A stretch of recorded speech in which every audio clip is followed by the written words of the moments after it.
So now one of the main things we wanted to see is the following. So corollary. Okay, so this is a corollary of corollarys of corolaries. So fixing a symplectic. So we start by fixing a symplectic basis, so-called basis for H1 of X and Z. Then which are just A, I, and Bj, J from 1 to G. So you have to start from this. You fix that. We know that they exist, but we gave some geometric argument that they exist, right?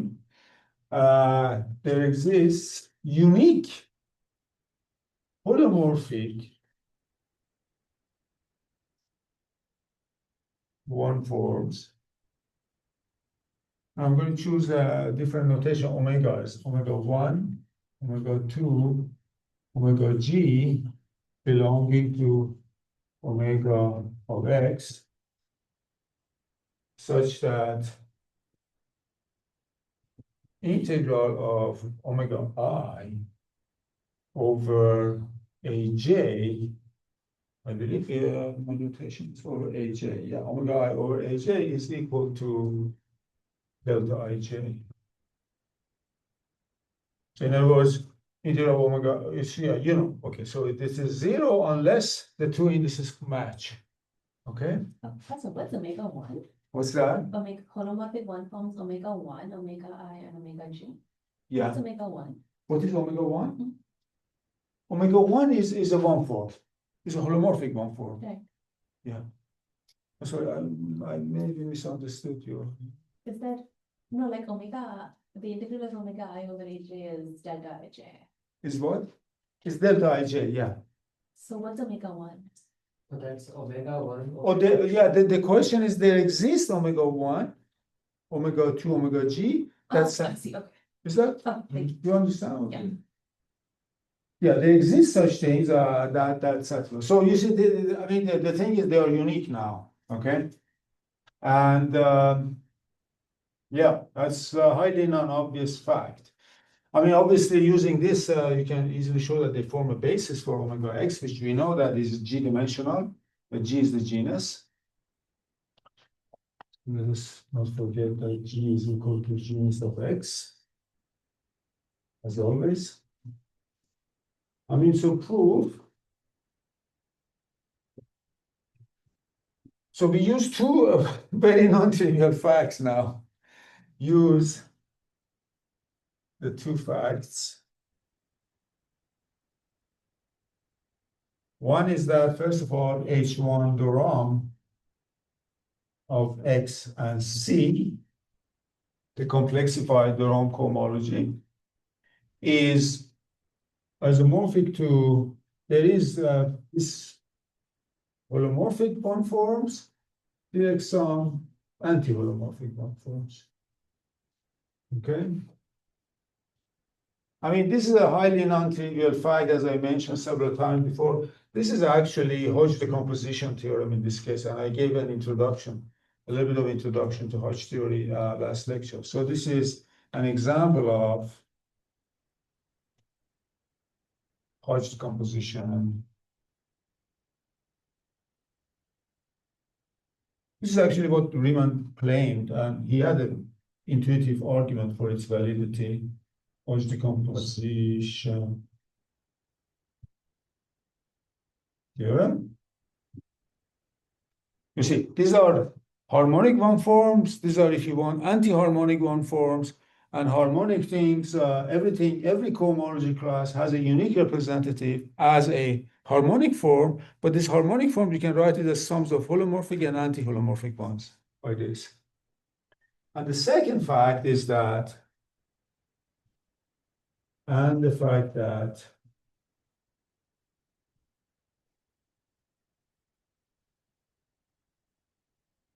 the integration along cycles, we'll put it like this, integration on cycles, gives an isomorphism.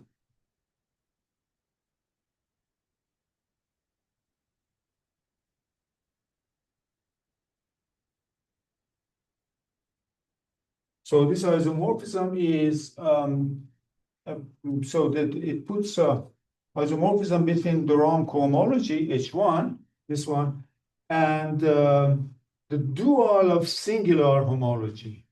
So let me put it this way: isomorphism from H1.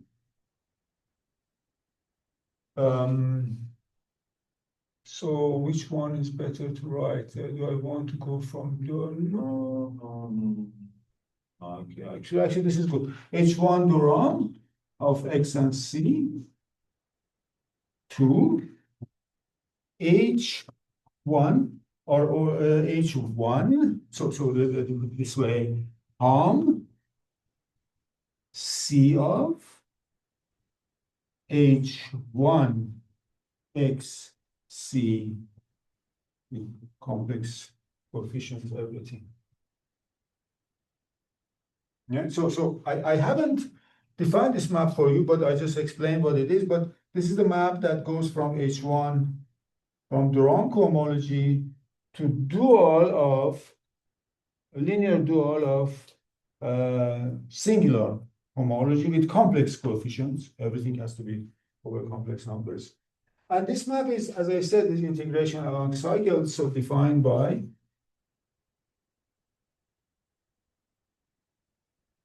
so the map is defined by now.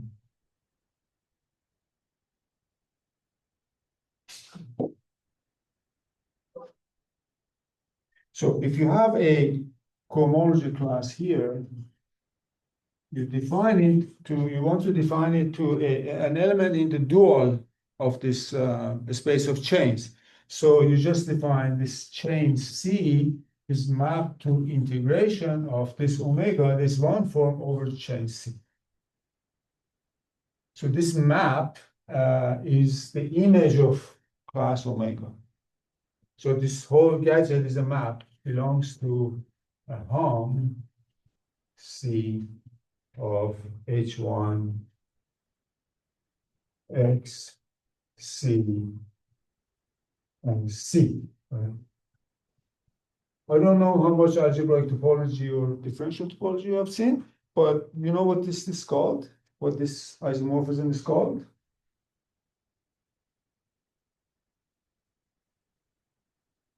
It's a very famous classic isomorphism that relates two very different objects, singular homology and de Rham cohomology. Yes. It's called de Rham's theorem. Yeah, exactly. This is called de Rham's theorem. This is a special case of de Rham's theorem. Yes.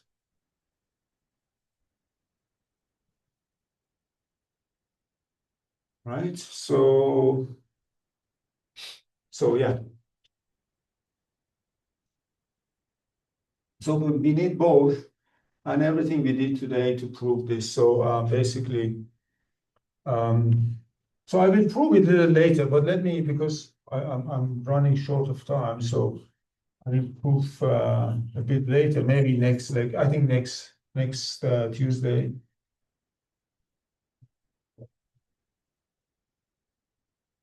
But this is basically what you need. After that, I mean, there's not much left to do actually, using what we proved so far.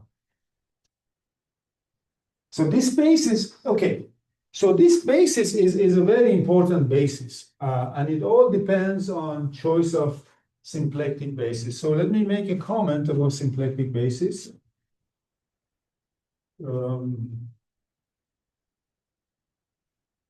Symplectic basis for, I mean, H1 singular X and C, I mean X and Z actually, which is isomorphic again to Z to G. This is not unique, right? By no means unique. I mean, I showed there is one by this geometric argument, writing these cycles along those holes inside the Riemann surface. But now, if you take any 2G by 2G unimodular matrix, you can turn symplectic basis into another symplectic basis. Well, that's so in fact. What is unimodular mean?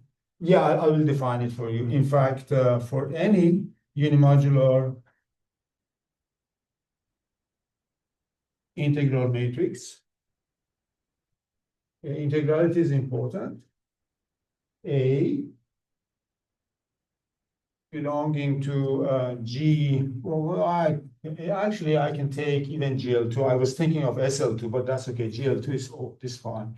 GL2 of Z, GL2N, 2G, sorry. Right?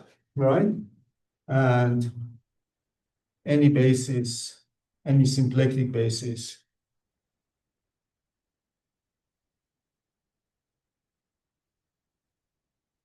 A1, AG, B1, BG, you can get a new symplectic basis.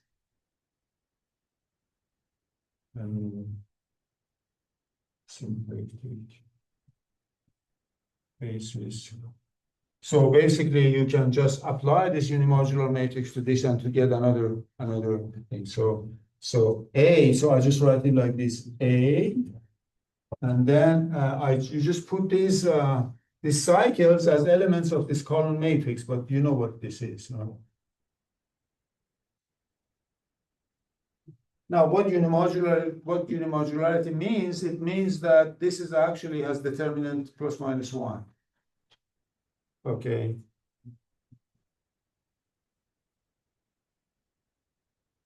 It has to be integral. Why determinant is plus minus one? It's always plus minus one. Like for GLZ. What? It's always plus minus one for GLZ, no? Well, I'm asking for the proof. I mean.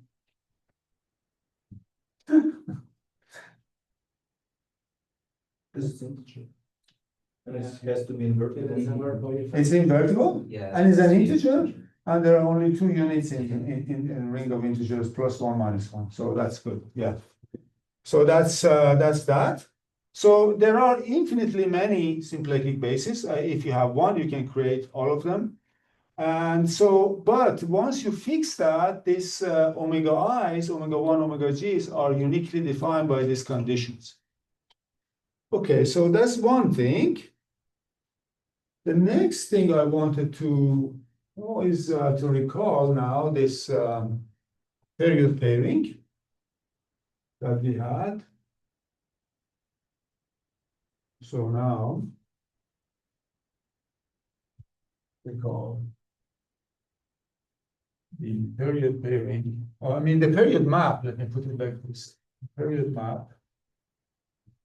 So the period map was something like this, maybe I'll call it P now, from H1, yeah, XZ to, to the dual, linear dual of, so this is just a linear dual of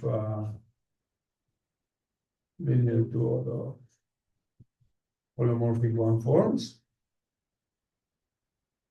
Okay. Right.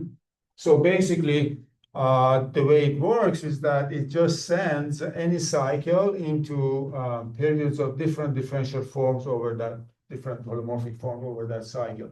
Basically, sends C to the map that sends a holomorphic one form into the. So this is like what integration along cycles map in the draw. Omega over C. And we called it from 2 lectures ago, we called lambda to be equal to image of P, which is at least an abelian group because it's an image of an abelian group under a linear map like that. That is this is a linear homomorphism. It's a morphism of abelian groups for sure. Yeah. So sends lambda into image of P inside omega x star. But this omega x star is really just a complex vector space, non-canonically isomorphic to CG, and again, even less canonically isomorphic to R to G, right? So it's an abelian group inside this. And what we want to see, what we didn't know, is that actually this is really a lattice, is a full rank lattice inside this. I need to know this is a full rank equal to 2G lattice in okay, so if you use all these isomorphisms in R2G, for example, right? In R2G.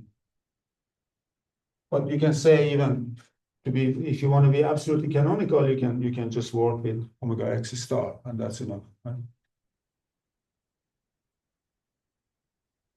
So why we didn't know that, right? I mean, that's a kind of important question that was left out, and it was in addressing this question that this Riemann bilinear relations come handy. So to show this, we use the basis omega 1 omega g for omega x that we constructed before.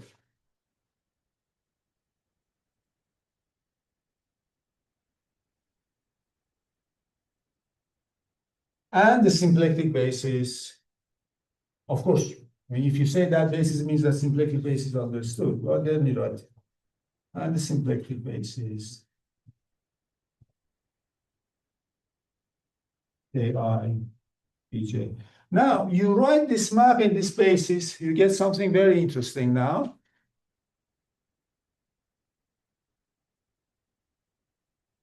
So this map,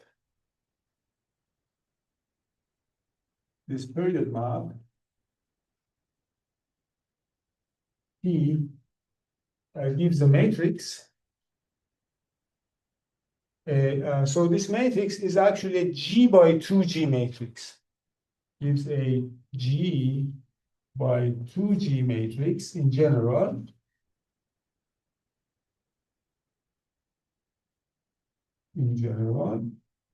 So the elements of these things are nothing but, so for example, basically, put it this way, the ij entry of this matrix,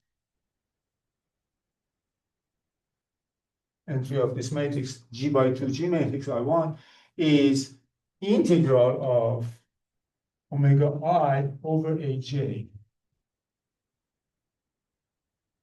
So this, all the information about the map, because this is a morphism of abelian groups, is really contained in this matrix, right? This matrix. So this matrix is like this. This is G, here is G, here is G. What you do, you basically integrate all elements of this basis with respect to all basis elements from over the cycles. And you get a G by 2G matrix. Now, if you use those nice forms that we introduced here, then this matrix becomes very, very particular. Then this matrix. Okay, so if we use omega I and aj.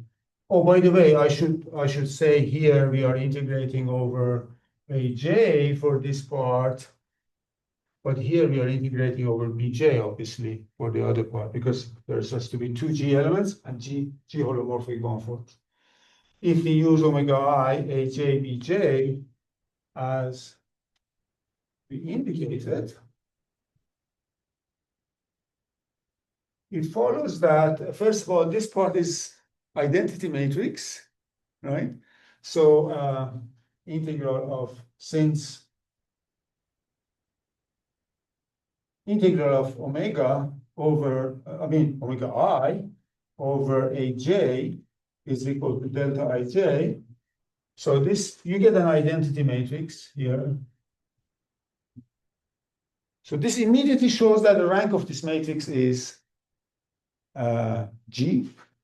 The rank of the matrix is G here. And then for here, you get this matrix Z here. Typically, they are denoted by Z. And the so-called period matrix.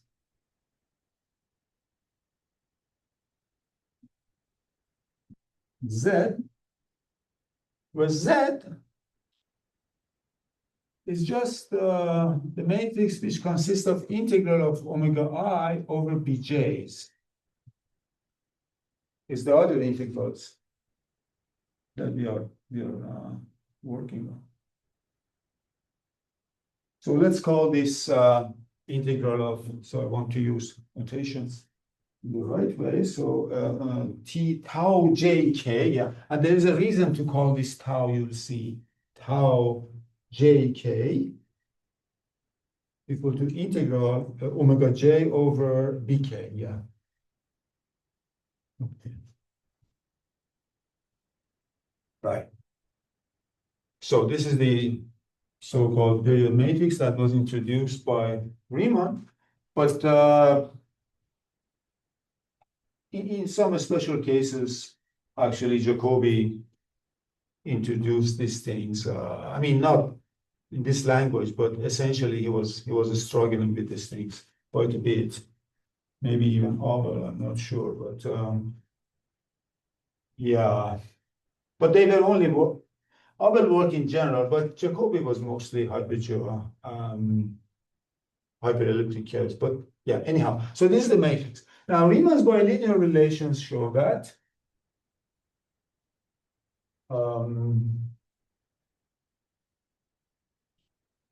so let's write this matrix Riemann's bilinear relation.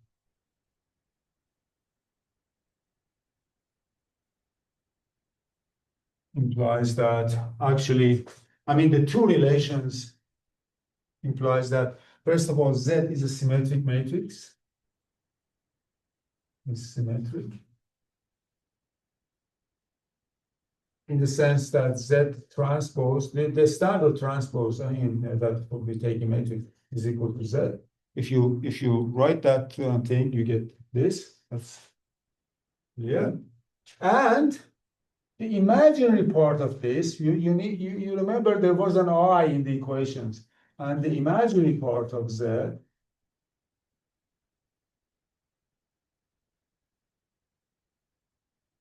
part of Z. So you just write Z is matrix. It's a matrix of complex numbers. All these periods are in general complex numbers. You decompose each entry into real and imaginary part, then you can just write it as the real part of Z plus I imaginary part of Z is a matrix. And the imaginary part of Z is a positive definite matrix.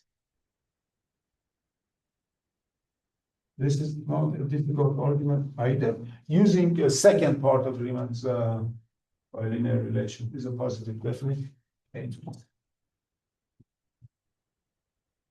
Okay. So the space of such matrices, now, if you look at, okay, so I can even write the proof, there's a little proof here, this is not difficult, but now the thing is the following. Okay, first of all, this shows that, more than that, but this shows that lambda, which is the image of the period map inside, let me write it like this, omega x star is a lattice I really mean discrete free abelian group in this case, really discrete free abelian group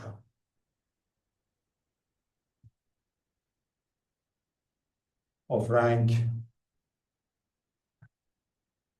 2G. Yeah. In actually, if you write interpret it is in R2G.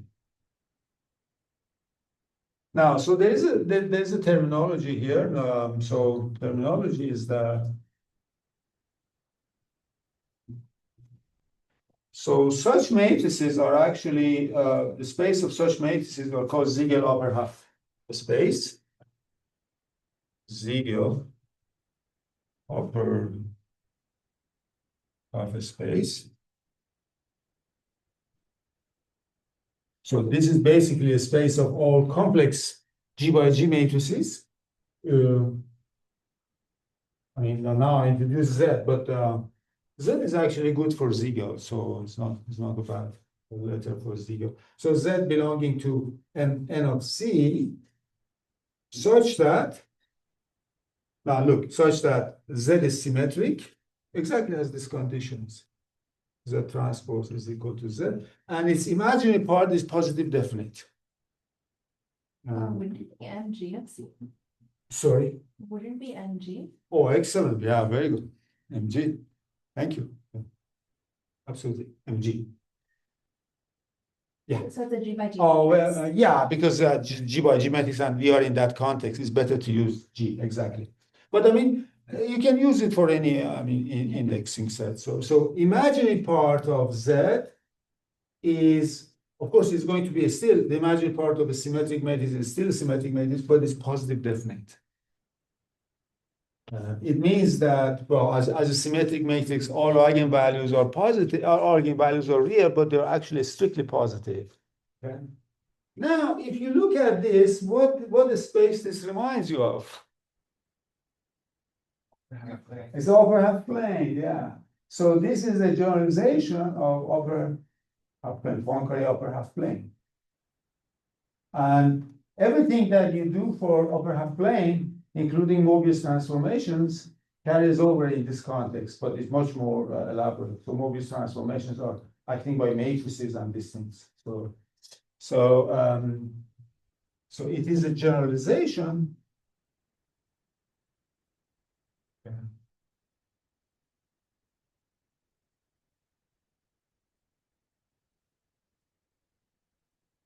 Of this, I don't know, you can call it Poincare or whatever of Poincare upper half plane. Poincare.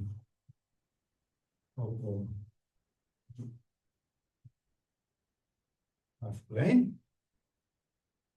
I mean, so basically, then what it means that the period matrix of a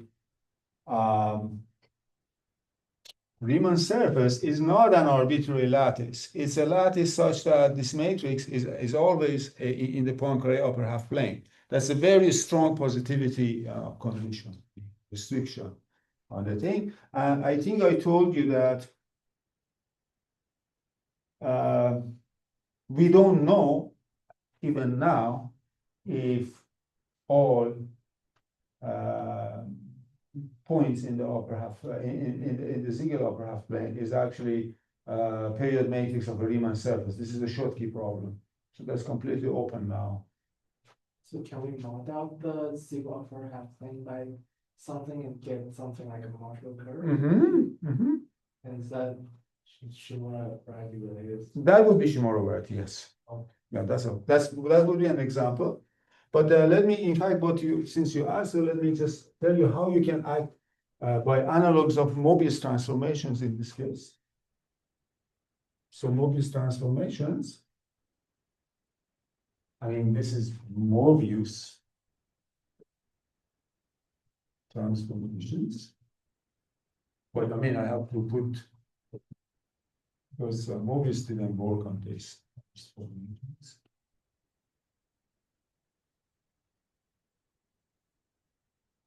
Okay, so what is it? So we just take a matrix Z belonging to this space Z, and we send it to a Z plus B.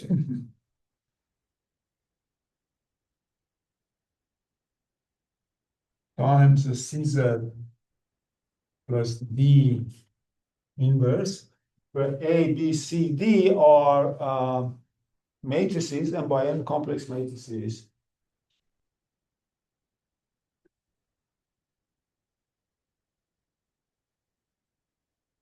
Are n by n complex matrices.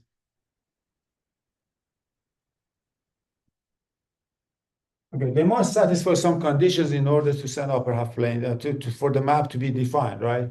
Because even in the complex, even in the upper half plane, if your matrix is not in SL, that doesn't send. It has to be in SL2R. Otherwise, it doesn't send upper half plane to upper half plane, right? It has to be. What if the matrix uninverted? Yeah, so but there are conditions on ABCD, which I forgot, I don't remember now, that guarantees that the matrix is actually invertible, and you can do that.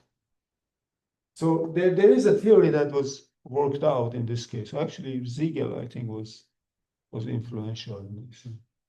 Yeah, because he wanted to develop the theory of theta functions in form of general cases. So that So sorry, what's big Z here? huh? Like you said Z and Z, what is that? This is an n by n. This is G by G matrix, right? Oh, okay, so it's an N. You multiply. This is an n by n matrix. This is an n by n. You add them and then you multiply by the inverse of this matrix, provided that inverse exists, and you can give conditions for that. That's it. A, B, C, and D also meet G by G matrices? Yes, exactly. Or did I say? Oh, I said n by n. No. Everything is G. Yes. Is that? Sorry, what's little Z then? Oh, this is the Z. I mean, So what does that say? I want to use this. I want to use the matrix Z for the space Z.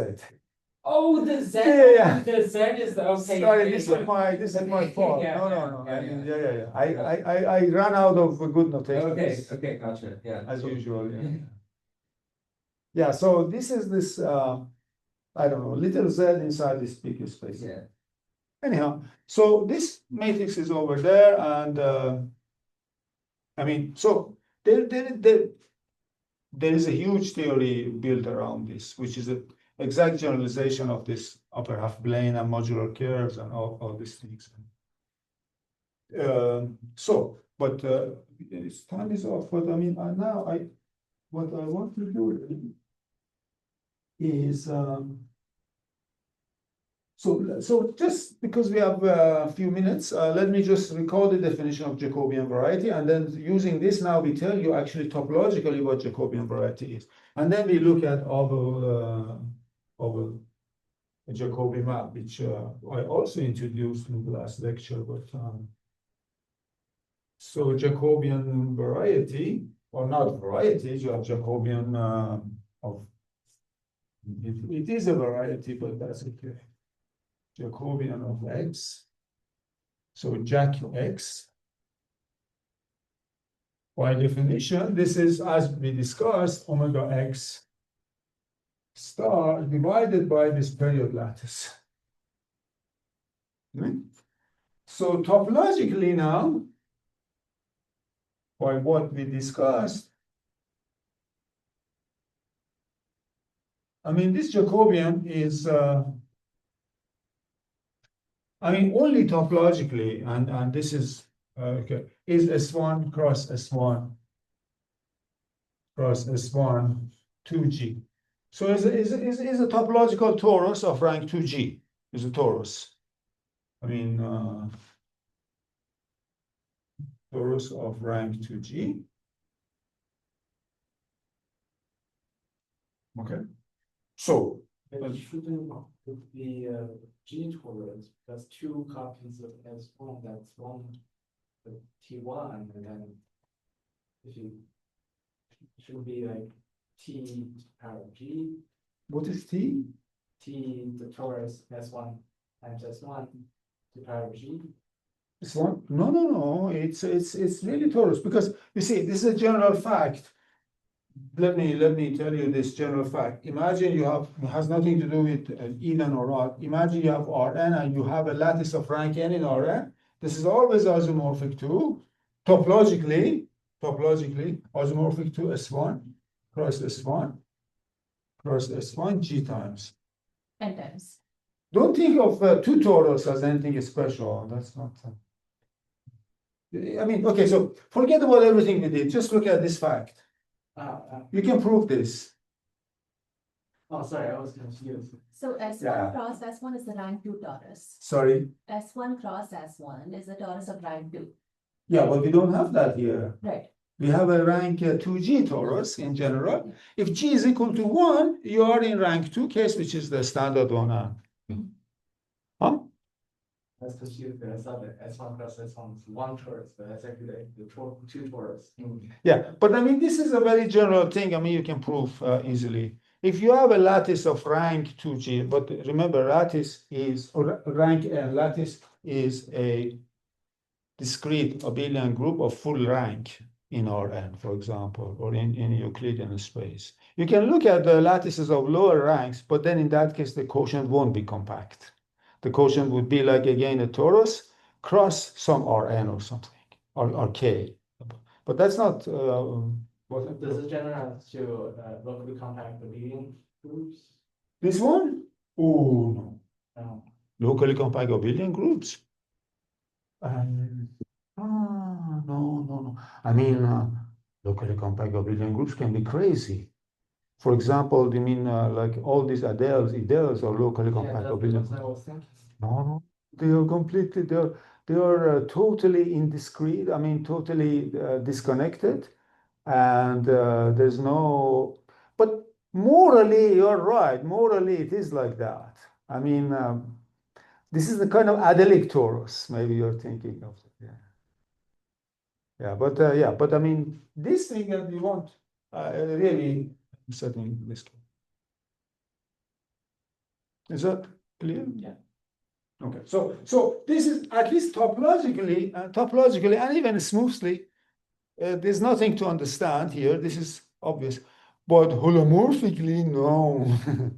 There is a lot of structure now, which is here as a complex manifold, actually as an abelian variety, which actually detects the structure of the Riemann surface, and it helps us to also for the moduli problem in the Riemann surface. So we will see. So I mean, a big player now is this Abel-Jacobi map, which goes from divisors of X to omega to Jacobian of X. We look at this Abel-Jacobi map that goes from the group of divisors on X. And if you look at the zero divisors, you get something very interesting. Still, you go into Jacobian of X, of course. So there are two problems that was asked by classics. One is that this map is surjective. Surjectivity of A0.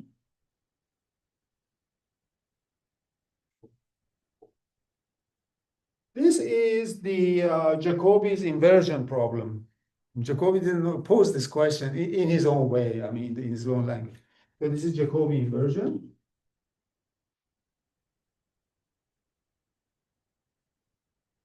And the next quote, this is not injective, but the next one, what is the kernel of A0? Kernel of A0. This turns out to be actually nothing but principal divisors.